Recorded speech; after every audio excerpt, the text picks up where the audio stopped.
If your legs already feel swollen, tight, or strangely heavy before lunchtime, even though you haven't done much, I need you to pause and really listen to me.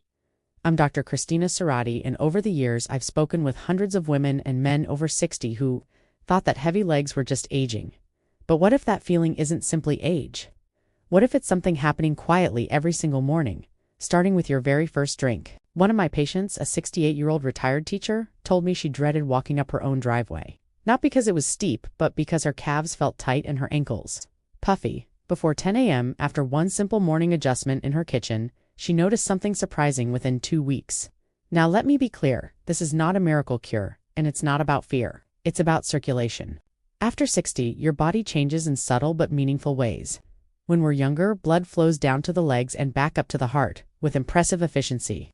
Your blood vessels are flexible. Your muscles help push circulation upward. Everything moves smoothly. But with time, vessel walls lose elasticity. The tiny muscles that assist circulation weaken slightly.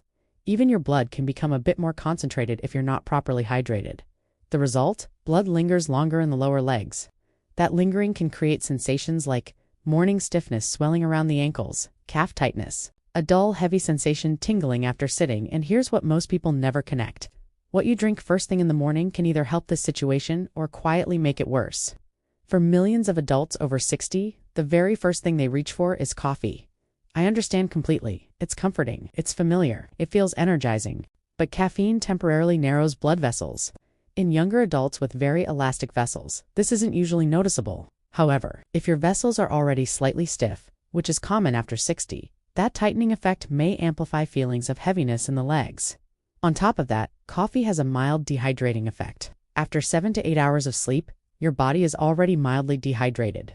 If the first thing you add is caffeine without rehydrating first, your blood may become slightly thicker. And thicker blood doesn't flow as easily through vessels that are already working harder. Again, I'm not here to demonize coffee. 1 cup is fine for many people. But if your legs feel tired before your day even begins, your morning routine deserves a second look. In the next section, I'm going to explain exactly what happens inside your blood vessels overnight, and why the first 20 minutes after waking up may be the most important window for supporting circulation. Before we talk about what to drink instead, I want you to understand something extremely important. Your circulation behaves very differently at 7 o'clock in the morning than it does at 3 o'clock in the afternoon. And this is where most people over 60 are unknowingly working against their own bodies. While you sleep, your body enters a mild dehydration state. You go 6, 7, sometimes 8 hours without fluids. Even if you drank water the night before, your body continues using fluids for breathing, cellular repair, and basic metabolic processes. By the time you wake up, your blood volume is slightly reduced. That means your blood is a bit more concentrated. Not dangerously so, just enough that it flows a little slower. Now combine that with what naturally happens to blood vessels as we age. After 60, the inner lining of your blood vessels, called the endothelium, doesn't respond as quickly as it once did. In younger years, vessels expand and contract effortlessly. But over time, they become a bit less responsive and slightly firmer. That means circulation relies more heavily on hydration and gentle vessel relaxation to move efficiently. Here's the key. Morning is when your circulation is at its most vulnerable point. You're mildly dehydrated. Your vessels are a bit stiff. You've been lying horizontally all night. And now gravity kicks in the moment you stand up. Blood immediately shifts downward toward your legs and feet. If your blood is thicker than ideal and your vessels aren't opening easily, that heavy, tight feeling can show up fast. Now imagine adding caffeine immediately. Caffeine stimulates your nervous system, which temporarily tightens blood vessels even more. For some people, this isn't noticeable. But for others, especially those who already feel leg heaviness, it can amplify that sluggish sensation. Again, I am not saying coffee is harmful. I am saying timing matters. If you hydrate and gently support vessel relaxation first, even just 15 to 20 minutes before coffee, you create a completely different internal environment. Think of it like watering a garden before turning on a pressure hose. The soil absorbs better. Flow improves. And here's something fascinating. Many adults assume swelling is caused by too much fluid, but in many cases, mild dehydration actually makes swelling worse. When your body senses dehydration, it holds onto sodium and fluid more tightly, which can contribute to puffiness. So the solution isn't less fluid, it's smarter fluid. The first drink you choose each morning can thin your blood slightly, encourage vessel relaxation, support nitric oxide production, improve oxygen delivery to leg muscles, reduce that heavy sensation before it builds in the next section. I'm going to start with the simplest and most powerful option, something that costs pennies per day, and may begin improving how your legs feel within a week. It's basic, it's inexpensive, but physiologically it makes a real difference. Let's begin with the most overlooked, yet most powerful circulation supporter you can use tomorrow morning. Warm water. Yes, that's simple. I know it doesn't sound exciting, it's not trendy, it's not sold in a fancy bottle, but physiologically it may be one of the most important first steps for leg comfort after 60. Remember what we discussed? Overnight dehydration slightly thickens your blood. Thicker blood requires more pressure to move through vessels that may already be less flexible than they once were. When you drink a full glass of water immediately upon waking, you begin restoring plasma volume, the liquid component of your blood. Within minutes, blood viscosity starts improving. Translation: flow becomes smoother. Now here's where temperature matters. Ice-cold water can cause mild vessel constriction in some people, especially first thing in the morning. Warm or room temperature water is absorbed more comfortably and encourages gentle vasodilation, meaning your vessels open instead of tighten. That opening is subtle, but after 60, subtle shifts matter. Now, let's upgrade this slightly. Add half a fresh lemon. Lemon contains vitamin C and plant compounds that support endothelial health, that delicate inner lining of your blood vessels responsible for signaling them to relax. Healthy endothelial function is directly tied to nitric oxide production. Nitric oxide is your body's natural vessel relaxer. The more efficiently your body produces and uses it, the easier blood flows, especially to distant areas like your calves and feet. But that's not all. Lemon also stimulates mild digestive activation in the morning, and digestion and circulation are closely connected. When your digestive system wakes up smoothly, circulation tends to distribute more efficiently throughout the body. Now let's talk cost. One lemon costs less than $1. Half a lemon per morning means you're spending roughly 15 to 30 cents per day. Compare that to a $4 coffee shop drink. This is not about eliminating coffee forever, it's about sequencing. If you wake up and drink one full glass of warm lemon water, then wait 15 to 20 minutes, then have your coffee if you still want it, you've already given your vessels a head start. Many of my patients report less ankle tightness by mid-morning, reduced sock indent swelling, improved comfort when standing, fewer tingling sensations after sitting, and they notice it within days. Hydration is foundational. Before supplements, before expensive products, before complicated routines, your blood cannot move efficiently if it doesn't have enough fluid. Start here, tomorrow morning. In part 4, I'm going to introduce something that actively encourages your blood vessels to widen, not just hydrate, and it has centuries of traditional use behind it. Now that we've covered hydration, let's move into something that actively supports vessel relaxation. And this one has been used for centuries, long before modern medicine ever studied it. I'm talking about ginger. As Dr. Christina Serrati, I always look at two things when evaluating natural options. Does it make physiological sense? Is there research supporting its mechanism? Ginger checks both boxes. Ginger root contains bioactive compounds called gingerols and chagalls. You don't need to memorize those names, just understand what they do. They help encourage blood vessels to relax. When vessels relax, their diameter increases slightly. Even a small widening significantly improves blood flow dynamics. Think of traffic on a highway. One extra lane reduces congestion dramatically. For aging vessels that may be slightly stiff, this gentle widening effect can make a noticeable difference. But ginger does something else important. It supports healthy inflammatory balance. As we age, low-grade inflammation can subtly affect vessel walls. Inflamed vessels don't expand as efficiently. Ginger's natural compounds help calm that environment, allowing vessels to respond more smoothly. Now, let's connect this directly to your legs. Your lower legs are the furthest point from your heart.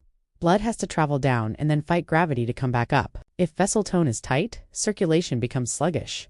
That's when you feel midday heaviness, calf tightness, mild ankle puffiness, that full feeling in your lower legs. A warm cup of ginger tea in the morning encourages gentle vasodilation before gravity has its full effect on your day. And here's something many people don't realize. Warm liquids themselves support circulation. Heat encourages peripheral blood flow.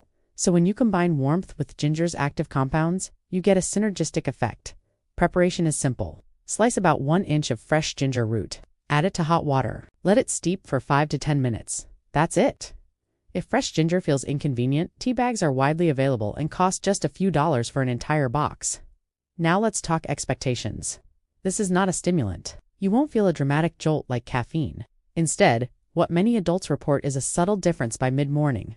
Legs feel lighter, less tightness around socks, more comfort walking, longer distances. It's gentle, but consistent. One more important point. Ginger does not dehydrate you. In fact, it supports fluid balance when consumed as tea, so imagine this upgraded morning sequence. Wake up, warm lemon water. 20 minutes later, ginger tea, then coffee if desired. You've now rehydrated, encouraged nitric oxide activity, supported vessel relaxation, reduced early morning constriction. That's a completely different physiological environment than starting with caffeine alone. In Part 5, we're going to talk about a widely researched tea that supports endothelial health at a cellular level and contains far less caffeine than coffee. Now let's talk about a drink that bridges traditional wisdom and modern research beautifully. Green tea. This is not just another herbal trend. Green tea has been studied extensively for its impact on cardiovascular and vascular health, and for adults over 60, that matters deeply. As we age, one of the most important systems to protect is the endothelium, the inner lining of your blood vessels. This lining controls whether vessels tighten or relax. When it functions well, circulation feels smooth. When it becomes sluggish, you feel it, especially in your legs. Green tea contains powerful plant compounds called catechins. The most studied of these is EGCG. These compounds help support endothelial function, which in turn improves your body's natural ability to produce and use nitric oxide. Remember, nitric oxide? It's the molecule that tells your blood vessels to relax and widen. More relaxation equals better flow. Better flow equals lighter feeling legs. Now here's something important. Green tea does contain caffeine, but much less than coffee. A typical cup of green tea contains about 1/3 the caffeine of coffee. And unlike coffee, green tea contains an amino acid called L-theanine. L-theanine creates a smoother, calmer energy effect. Instead of a sharp spike and crash, it provides gentle alertness. For circulation, this matters.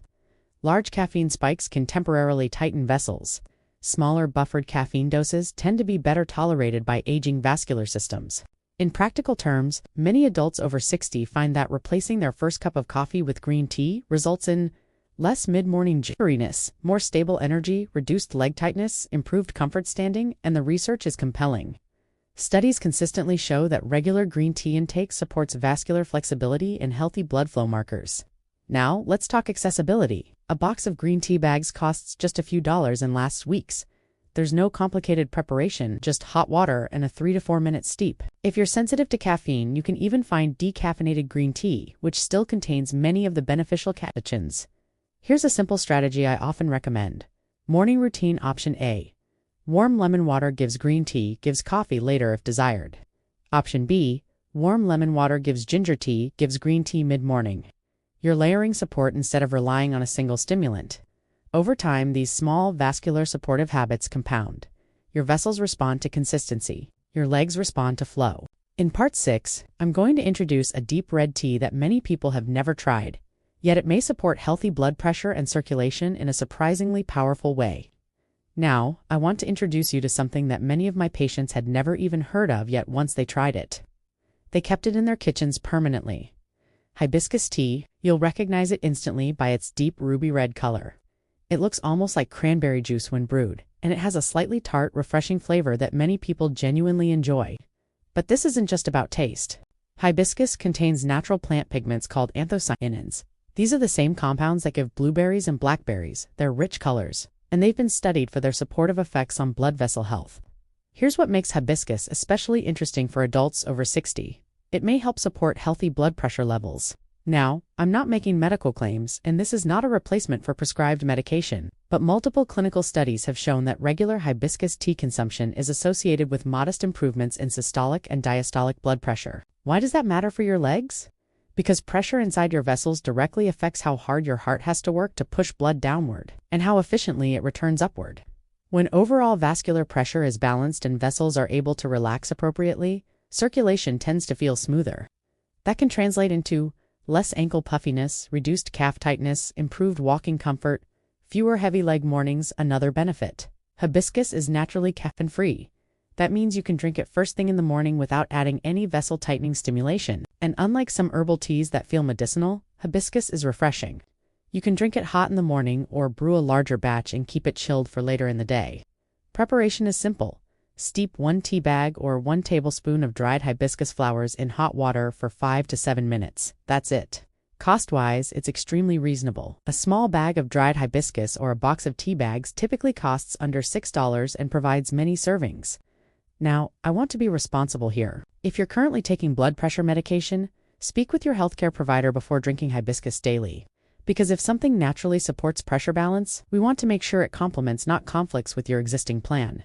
But for many healthy adults over 60, hibiscus can be a gentle, caffeine-free morning alternative that supports circulation rather than tightening it. Now, we've covered hydration, we've covered ginger, we've covered green tea, we've covered hibiscus. In the final part, I'm going to share the drink that researchers studying aging blood flow are paying very close attention to, and why it may be particularly relevant for adults in their 60s and 70s. Now we arrive at the drink that has generated some of the most interesting research in older adults over the past few years. Beetroot juice.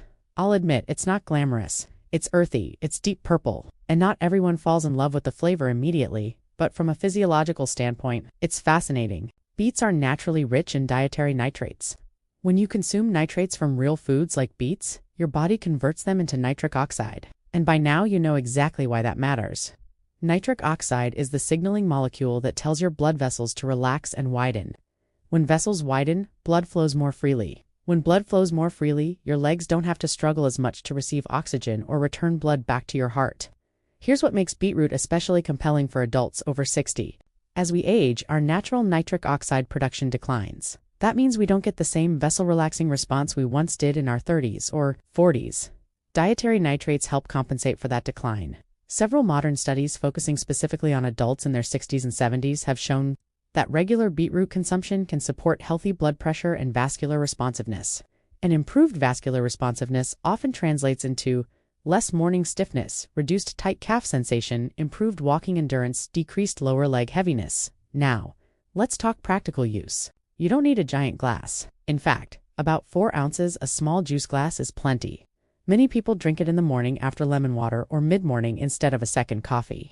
If the flavor feels too strong at first, mix it with a splash of apple juice, a squeeze of lemon, or even dilute it with water. You can buy bottled beet juice at most grocery stores. Or, if you prefer to save money, fresh beets are inexpensive and can be blended at home. One important note: if you're on blood pressure medication, check with your doctor before making beet juice a daily habit. Because if something supports pressure balance naturally, we want your care plan coordinated properly. Now, let's bring everything together. After 60, your circulation needs support, not stress. Coffee is not the enemy, but starting your morning with multiple cups before hydrating may not be helping your legs feel their best. Instead, consider this upgraded sequence. Warm lemon water immediately upon waking, ginger tea, green tea, or hibiscus beetroot juice occasionally. Coffee later if you still want it. You don't need all 5 drinks every day. Pick one. Be consistent for 2 weeks. Pay attention to your legs. Small daily habits create measurable shifts over time.